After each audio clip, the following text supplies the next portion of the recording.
I'm Kevin. And I'm Sarah. We had been looking around the Bay Area for houses for quite a while.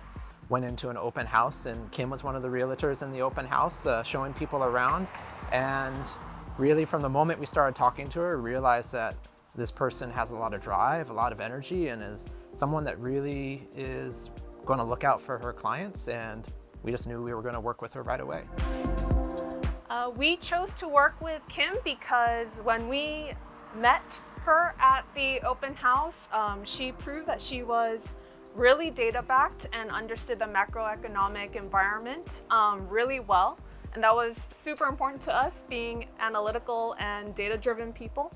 Kim took no breaks in terms of searching for our house, did the evaluations of each house, gave us the options, and then when it came to negotiations, she was on it.